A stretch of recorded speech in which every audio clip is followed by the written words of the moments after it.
मी अंजली आणि माझी मोठी बहीण पूनम आम्ही दोघंही सोबत एकाच घरात राहत होतो. मी 13 वर्षाची असताना आमच्या आईवडिलांचा देहांत झाला होता. पूनमने स्वतःचा विचार न करता मला सर्व सुखसोयी व सुविधा दिल्या. मी खूप शिकावं आणि चांगला अभ्यास करून एका मोठ्या पदावर नोकरी करावी अशी तिची मनापासून इच्छा होती. तिने कधीच स्वतःचा विचार केला नाही. ती माझ्यासाठी माझी आईवडीलच होती. पूनम एका आश्रमशाळेत तिथल्या मुलांसाठी स्वयंपाक बनवण्याचे काम करत होती.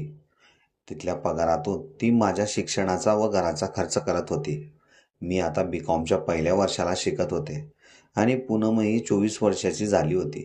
तिला सर्वच जण पाहून सांगायचे की तू आता लग्न कर, तुझे वय सुद्धा झाले आहे. पण तिला असा नवरा हवा होता की जो आमच्याच घरी राहून आम्हा दोघांचा सांभाळ करेल. पूनम दिसायला खूपच सुंदर होती. तिच्या शाळेच्या पिऊनला पूनम खूप आवडायची.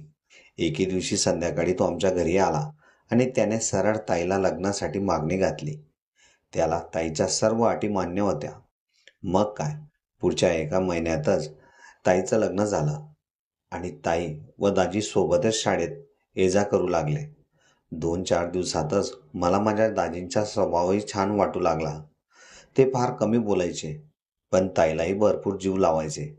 ते ताईचा व माझ्या घरच्याही गरजा पूर्ण व्यवस्थितरित्या करू लागले. आता ताईच्या लग्नाला 5 दिवस झाले होते. मी दिवसा व रात्री ताईच्या शेजारीच झोपायची. पण 2-3 दिवसांपासून रोज रात्री मला असं वाटत होते की कोणीतरी आमच्याजवळ येऊन झोपत असावे. मग एके दिवशी अचानक माझी झोप रात्रीला उघडली. घरात सर्वत्र अंधार होता आणि शेजारीच ताई कोणाशी तरी हळू आवाजात बोलत होती. मला सर्व अस्पष्ट दिसत होते. मग मी स्वतःशीच विचार केला की ताई ही झोपेत बोलत असावी. पण काही वेळानंतर ताई झोपेतही हलू लागली होती. घरात अंधार असल्यामुळे मला काहीच दिसत नव्हते. मग काही वेळाने ताई शांत झाली आणि आम्ही दोघंही झोपलो. सकाळी मी थोडं उशिराने उठली. असंही मला कॉलेजला जायला 20 मिनिटे होती. ताई आणि दाजी दोघंही शाळेत गेले होते. मी वेळ वाया न घालवता डायरेक्ट बाथरूममध्ये आली आणि आत आल्यावर तिथलं दृश्य पाहून माझे डोळेच मोठे झाले. कारण दररोज मला बाथरूममध्ये ताईचेच आतले कपडे दिसायचे. पण आता मला ताईच्या कपड्यांवर दाजींचे आतले कपडे पाहून फारच विचित्र वाटत होते. माझ्या आयुष्यात हा प्रथमच प्रसंग होता की मी माणसांचे आतले कपडे पाहिले होते. मग मी त्या गोष्टीकडे दुर्लक्ष करून लवकरात लवकर आंघोळ संपवून तयार होऊन कॉलेजसाठी निघाले. माझी कॉलेज सकाळी 7 ते 12 असायची आणि ताईची शाळासुद्धाही 7 ते 12 असायची. दुपारी मला आज कॉलेजमधून घरी यायला थोडा उशीर झाला होता आणि मी जेव्हा घरी आले तेव्हा घराचे दार हे लावलेले होते. नेहमीच घराचे दार हे उघडे असायचे, पण आज लावलेले पाहून मलाही वेगळंच वाटत होतं. मग मी जेव्हा दारावर थाप मारली तेव्हा दार हा आतल्याच बाजूने उघडला. आमच्या घरात 2च रूम होते आणि एक किचन. घरात आल्यावर अगदी शांतता वाटत होती. घरात कोणी आहे की नाही, का ताई व दाजी कुठे बाहेर तर नाही ना गेली असतील. तेवढ्यातच आतल्या खोलीतून ताईचा आवाज मला आला. त्या रूमचा दार अर्धवट उघडाच होता. मी जवळ जाऊन भिंतीच्या आडोशाला येऊन उभे राहून त्या दोघांच्या गोष्टी ऐकू लागले. तेव्हा दाजी ताईला सांगत होते, पूनम, अंजलि की वजह से हमें प्यार करने में काफ़ी दिक्कत आ रही है. क्यों ना हमें अंजलि को बाहर गांव पढ़ाई के लिए भेज देना चाहिए. अभी अंजलि भी काफ़ी बड़ी हो चुकी है और एक ही रूम में हम तीनों को साथ ही सोना पड़ता है. इसलिए हमारी सुहागरात भी अच्छे से हम नहीं मना पा रहे हैं. तेव्हा ताई दाजींना म्हणाली, अभी वो काफ़ी छोटी है और बचपन से वह मेरे साथ ही सोती थी, इसलिए वो मुझसे दूर नहीं रह पाती. और रही बात सुहागरात की, जैसे ही अंजलि रात को सो जाएगी तभी हम अपनी सुहागरात मना लिया करेंगे. ताई सांगत असताना मी हळूच रूममध्ये डुंकून पाहिले.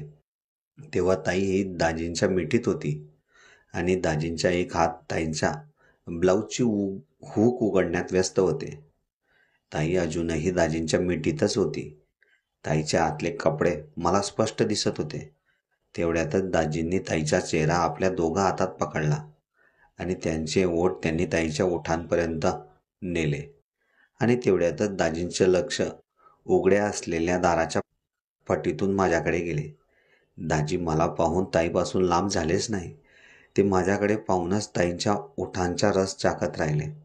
त्या दोघांना पाहून माझ्याही अंतर्मनात आग लागल्यासारखे झाले होते. मला काय करावे यावेळेस काहीच सुचत नव्हते.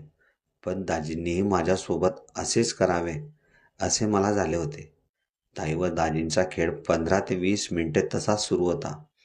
मग मी त्या ठिकाणाहून निघून किचनमध्ये पाणी पिण्यासाठी आले आणि पाणी पिऊन झाल्यानंतर मी मुद्दामून माझ्या हातातून तो पाण्याचा ग्लास खाली पाडला. त्या ग्लासच्या आवाजामुळे ताई व दाजी भानावर आले आणि ताई आपली साडी व्यवस्थित करत त्या रूममधून बाहेर सरळ किचनमध्ये येऊन माझ्यासमोर उभी राहिली. मला पाहून ताई म्हणाली, "अरे अंजली, कॉलेजवरून केव्हा आलीस?" त्यावर मी ताईला म्हणाली, "ताई, मी आत्ताच काही वेळापूर्वी घरी आले, पण घरात कोणीच नव्हते." "ताई, तू कुठे गेली होतीस?" तेव्हा ताईचे डोळे मी असं विचारल्यामुळे वर खाली होऊ लागले. तिला काय बोलावे काहीच सुचत नव्हते. तेव्हा ती मला म्हणाली, "अगं, ते तुझे दाजींचे कपडे रूममधील कपाटात ठेवत होते." ताई माझं लक्ष विचलित करण्यासाठी मला म्हणाली, "पण अंजली, आज घरी यायला तुला उशीर का झाला? नेहमी लवकर येत होतीस. आज 2 वाजले." तेवढ्यात माझं लक्ष ताईच्या मागे हळूहळू येणाऱ्या दाजींकडे गेले. ते माझ्याकडे पाहून गालातल्या गालात हसत होते आणि ते मला म्हणाले, "अरे अंजली, तुम्हारी पढ़ाई कैसे चल रही है? अच्छे से ध्यान रखना. अभी तुम्हें काफ़ी पढ़ना है और पढ़ लिख कर अच्छी नोकरी करनी है." दाजी माझ्याकडे एकटक नजरेनेच पाहत होते. तेवढ्यात ताई मला म्हणाली, "अंजली, तू तोंड हात धुवून लवकर ये. मी तुझ्यासाठी जेवणाचे ताट तयार करते." मग मी तयार होण्यासाठी बाथरूममध्ये आले. त्या ठिकाणी आल्यावरही माझ्या डोळ्यासमोर ताई व दाजींचे चित्र फिरत होते. लग्नानंतर असं खरंच करावे लागते का? दाजी ताईंवर जबरदस्ती तर नाही ना करत होते? असे असंख्य प्रश्न माझ्या मनात उद्भवत होते. दुपारचे जेवण झाल्यानंतर ताई व मी रूममध्ये आराम करण्यासाठी गेले आणि दाजी हे बाहेरच हॉलमध्ये बसून मोबाईल पाहत होते. काही वेळाने ताई आरामात झोपली होती, पण मला काही झोप लागत नव्हती. सतत ताई व दाजींचेच विचार आणि त्यांचे पाहिलेले चित्र डोळ्यासमोर येत होतं. विचारात संध्याकाळ झाली. मग रात्रीचे जेवण करून आम्ही तीनही जण झोपण्यासाठी त्याच रूममध्ये आलो. अजूनही माझ्या डोळ्यावरची झोप उडाली होती. काय करावे काहीच सुचत नव्हते.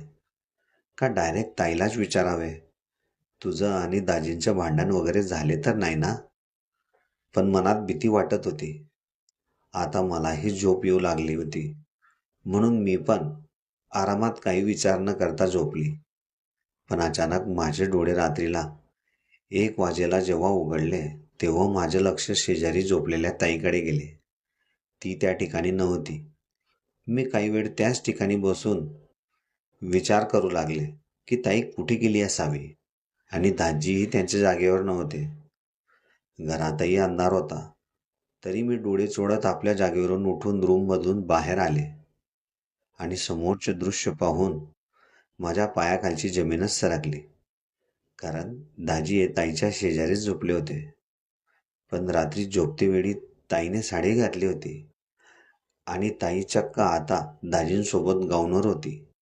दाजी हळूहळू ताईच्या गाऊनची हुक उघडत होते. मग ताईने घातलेला आतला ब्रा मला स्पष्ट दिसत होता आणि ताई ही दाजींच्या शर्टची बटणं उघडत होती. त्या दोघांकडे पाहून मलाही तसं करण्याची इच्छा होत होती, पण मनातली इच्छा कोणाला सांगावी हेच कळत नव्हते. मग दाजींनी आणि ताईने हळूहळू आपल्या अंगावरील कपडे बाजूला ठेवले आणि 2 तासापर्यंत त्यांनी एकमेकांसोबत भरभरून प्रेम केले. त्यांचे ते दृश्य पाहून माझ्या अंगात जास्तच आग उमळून येऊ लागली. आता माझ्यानेही कंट्रोल होत नव्हते, म्हणून मी माझ्या जागेवर येऊन झोपून राहिले. डोळे लागतच नव्हते. सतत तेच विचार डोक्यात उद्भवत होते. लग्नानंतर पण असं करावं लागतं का? असं करताना ताईला काही झालं तर? पूर्ण रात्र मी तशीच त्याच गादीवर लोळून विचार करत राहिले. आणि तिकडे ताई व दाजी त्याच ठिकाणी झोपून राहिले. सकाळी मी उठायच्या आधीच ते दोघंही शाळेत निघाले होते आणि मी इकडे ताईचे व दाजींचे चित्र पाहून व्याकुळ होत होते. भरपूर टाइमपास करून मी आंघोळीसाठी गेले. परत दाजींचे आतले कपडे पाहून मला त्यांचेच आकर्षण वाटू लागले. पण यावेळी घरात दाजी नव्हते, म्हणून मन हलकं करण्यासाठी मी आंघोळीला बसण्याआधी त्यांच्या कपड्यांना हाताने स्पर्श करू लागले.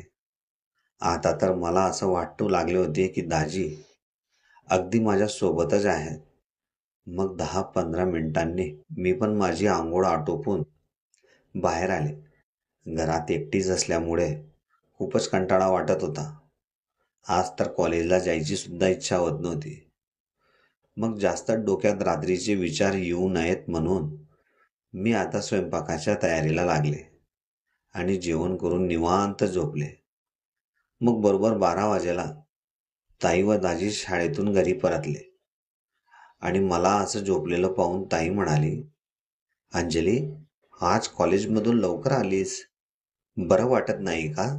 तेव्हा मी ताईला म्हणाले, अगं ताई, मी आज कॉलेजला गेलीच नाही. सकाळपासून डोकं दुखत होतं, म्हणून मी घरी थांबून आज स्वयंपाकही तुमच्यासाठी करून ठेवला.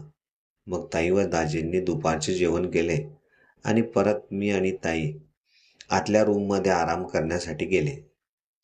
माझ्या मनात सकाळपासून जी खदखद दाजींविषयी सुरू होती ती मला आज संपवायची होती.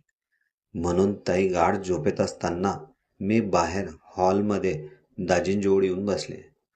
यावेळेस दाजी आपल्या मोबाईलमध्ये काहीतरी वेगळेच व्हिडिओ पाहत होते, कारण त्यांच्या मोबाईलमधून कोणत्या तरी बाईचा वेगळाच पद्धतीचा आवाज येत होता. मग दाजींनी मला पाहिल्यावर ते म्हणाले, क्या हुआ अंजली, नींद नहीं आ रही क्या? त्यावर मी दाजींना म्हणाले, जीजू, क्यों झूठ बोल रहे हो? कल दोपहर को आप जब दीदी के साथ भर भर के प्रेम कर रहे थे, तब तो आपने मुझे दरवाजे के पास देखा ही था ना? जब से मैंने आप दोनों को भर भर के प्यार करते हुए देखा है, तब से मेरी नींद ही खो चुकी है. मगर जीजू, शादी के पहले जब दीदी अकेली थी तब उसने कभी ऐसी हरकत नहीं की. जब से आप इस घर में आए हो, तब से दीदी मेरे साथ न सो के आपके पास ही आ जाती है.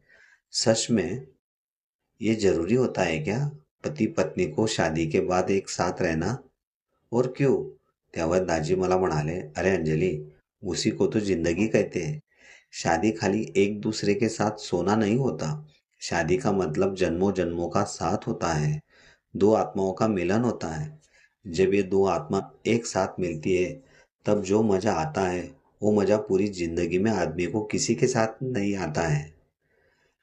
जब तुम्हारी शादी हो जाएगी ना, तब तुम्हें धीरे धीरे सब पता चल जाएगा.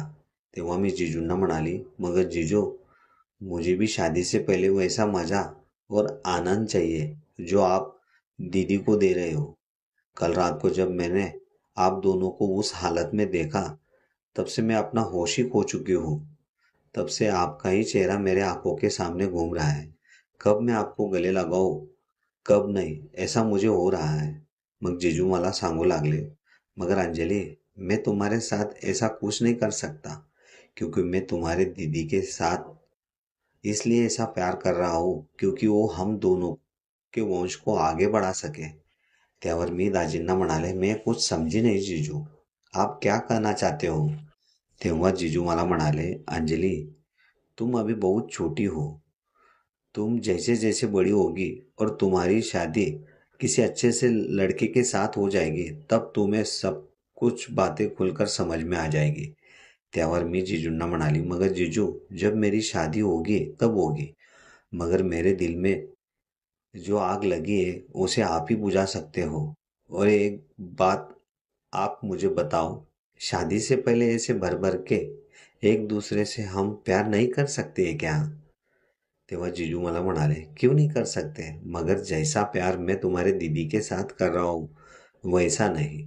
क्योंकि अगर मैं भी तुम्हारे साथ वैसा प्यार करने लगा और उसमें कुछ गड़बड़ हो गई तो तुम्हारी दीदी मुझे कभी माफ़ नहीं करेगी और हम दोनों का तलाक भी तुम्हारी वजह से हो सकता है। माझे म्हणणे जिजू ऐकून घ्यायला तयारच होत नव्हते. आता काय करावे काहीच समजत नव्हते. मला तर एकदा तरी जिजूंना मिठीत घ्यावे अशी मनापासून इच्छा होत होती. मग मी जिजूंचे मन धरण्यासाठी एक युक्ती लढवली. जिजू ताईजवळ जसं प्रेम करतात तसं प्रेम न करता नॉर्मली जर माझ्यासोबत प्रेम करतील तर एके दिवशी मी त्यांना माझ्या सुंदरतेच्या जाळ्यात नक्कीच अडवू शकते. म्हणून मी जिजूंना म्हणाले, जिजू, मैं चाहती हूँ कि आप भी मुझे अपने तरीके से प्यार करो। नहीं मैं चाहती हूँ वैसे, आप जैसा बोलोगे वैसा मैं करने के लिए तैयार हूँ। मग तेव्हा जीजू मला म्हणाले, हमारे पास खाली 3 दिन का समय रहेगा। जब मैं और पूनम स्कूल से घर लौटेंगे, उसके बाद जब तुम्हारी दीदी सो जाएगी, तब मैं तुम्हें दिखाऊंगा की कैसे प्यार किया जाता है. मला खूपच आनंद होत होता. मला काय करावे काहीच समजत नव्हते. मी त्या आनंदाच्या भरात दाजींनाच मिठी मारली आणि त्यांच्या गालावर एक मुका घेतला. माझ्या शरीराचा स्पर्श ज्यावेळेस दाजींना झाला, तेव्हापासून ते एकटक नजरेने माझ्याचकडे पाहत होते. त्यांना माझ्यात असं काही वेगळं जाणवलं असेल म्हणून ते असे पाहत असावे, असे मला वाटू लागले होते. आता मी फक्त उद्या दुपारचीच आतुरतेने वाट पाहत होती. केव्हा दाजी घरी येतील आणि ताई झोपल्यावर मला मिठीत घेऊन भरभरून प्रेम करतील. म्हणून मी रात्रीलाही लवकर झोपले आणि सकाळी लवकर उठून कॉलेजला आले. मग शेवटचे 2 पिरियड न करता मी लागलीच घरी येऊन दाजींची वाट पाहू लागले. मी वारंवार गाडीकडेच लक्ष देऊनच घरातली कामंही उरकवत होती आणि जसेही दाजी घरात आले, मी त्यांच्याकडे पाहून गोड स्माईल दिली आणि त्यांनीही माझ्याकडे पाहून गोड स्माईल दिली. ताई आल्या आल्याच फ्रेश होण्यासाठी बाथरूममध्ये गेली आणि तेव्हाच दाजी मला म्हणाले, क्या बात है अंजली, आज बहुत खुश लग रही हो.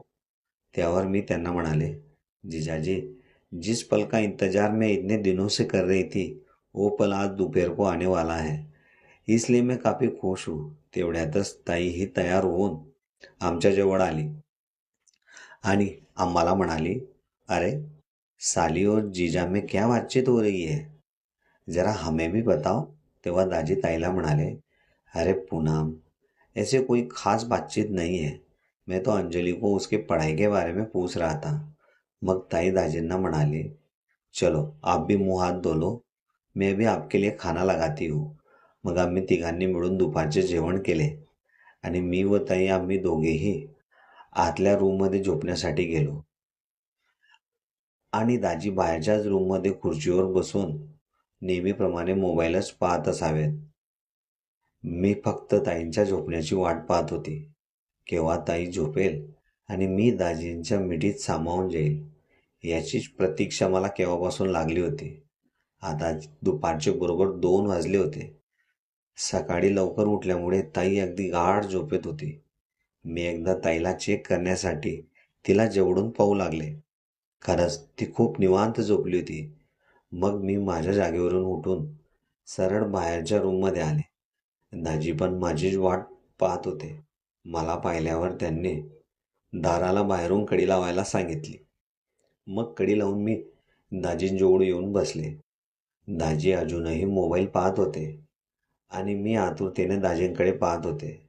मग मीच दाजींना म्हटले, अरे जीजाजी, आपके सामने इतनी सुंदर और खूबसूरत लड़की बैठी है और वो भी आपका इंतजार कर रही है और आप मोबाईल में ही बिझी हो. मी असं बोलल्यावर जिजूंनी लागलीच आपला मोबाईल साईडला ठेवला आणि ते माझ्या शेजारी येऊन बसले आणि मला म्हणाले, बोलो अंजली, क्या कहना चाहती हो.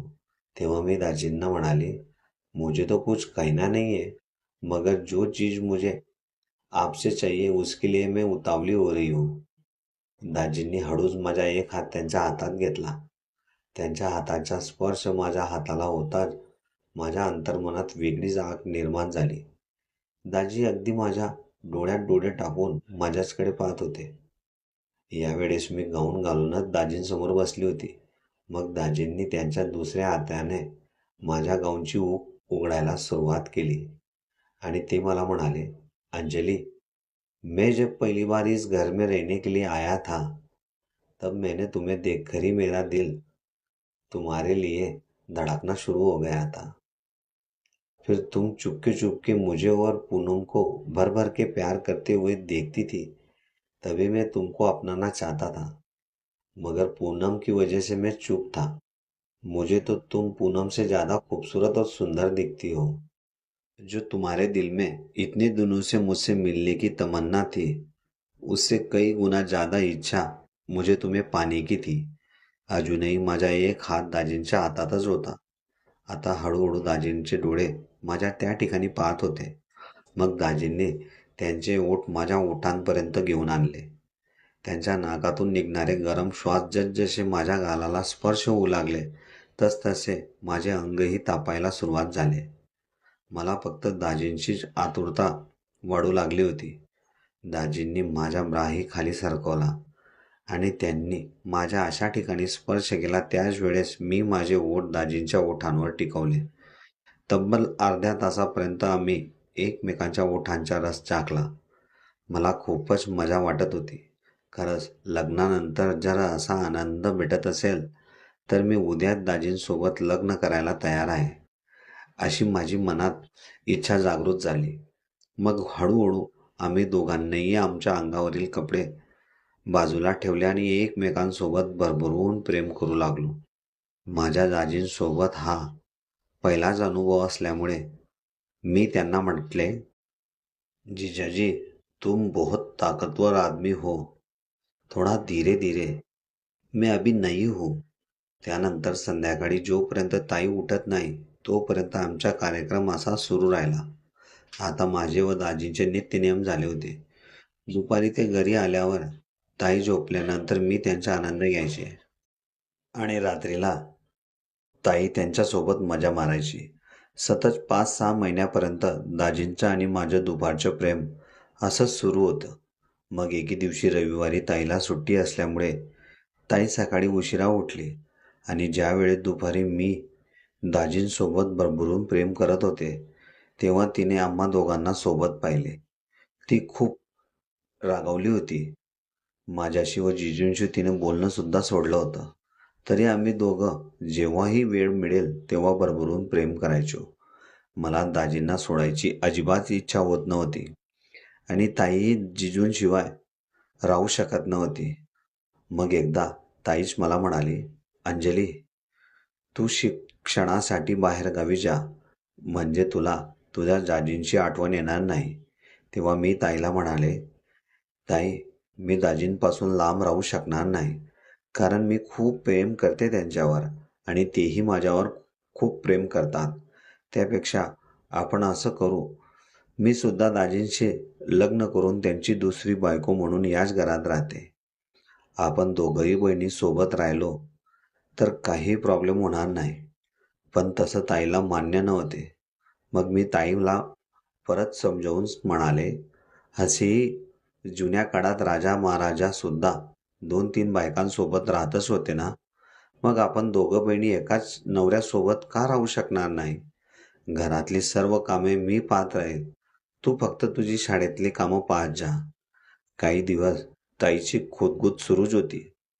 मग एका महिन्यानंतर तिलाही समजली की अंजली खरंच माझ्या नवऱ्याशिवाय राहू शकत नाही आणि मी जर त्यांचं लग्न केलं नाही तर ते लपून छुपून भेटतच राहतील. म्हणून ताई स्वतःहून मला म्हणाली, तू सुद्धा तुझ्या दाजींशी लग्न करू शकते. ताईंनी असे सांगितल्यावर माझा आनंद गगनात मावेनासा झाला. मग एका आठवड्याच्या आतच मी दाजींशी लग्न केले आणि मी व दाजी नवरा बायको म्हणून ताई सोबतच राहू लागलो. आता प्रश्न दोघांना आनंदीच ठेवण्याचा होता. ज्याप्रमाणे दाजी दुपारी मला आणि रात्रीला ताईला खुश ठेवायचे, तसाच प्रोग्राम आमच्या सतत चालू राहिला. अशा प्रकारे ताईच्या ब्रा खाली करताना ज्यावेळेस मी पहिल्यांदा दाजींना पाहिले होते, आज ते आमच्या दोघांच्या ब्रा खाली करण्यात व्यस्त झाले आहेत.